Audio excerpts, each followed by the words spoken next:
Wasn't planning on moving there full time, but saw that property was cheap. At that stage, I had 3 properties in Ireland. And I was like, okay, it's very cheap here. Let's start getting a few properties. And I saw an opportunity. So I set up a company, and the company I called was PolEira, Pol for Polish, and Era is the Irish for Ireland. And that was the name of the company. Gotcha. And I started getting, it was originally for Irish investors. So I go to like a BNI meeting to kind of meet people and, get people to come across.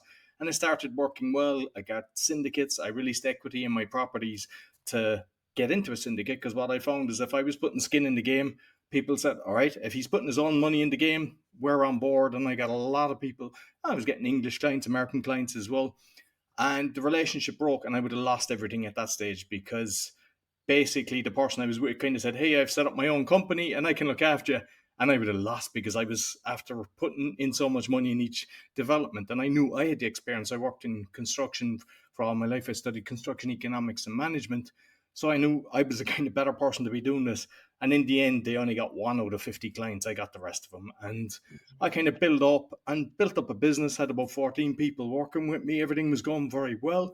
Then the crash happened in the States in around 2008.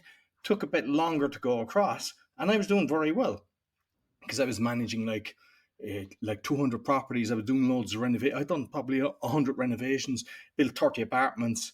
Was managing a big commercial that I part owned as well. And then my investors started getting into it, and they were like, I was the small boy. I was worth maybe 1 million at that stage, and they were worth like 5 million, 10 million, even more.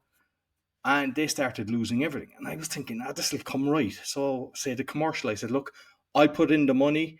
And if you can't pay me by the end of the year, I'll charge you 10% interest, or else I'll increase my share. So I was being fair with them, because they had put in their trust with me, and it never came right. And eventually, kind of everything started kind of closing in on me. And I went to the banks and I said, hey, can I have interest only for the commercial in Poland? And they were like, no. I said, look, I split it up. I got planning permission. I sell it in different things.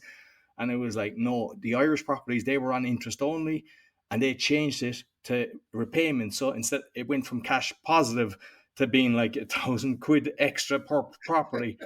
So that I was getting kicked in all directions.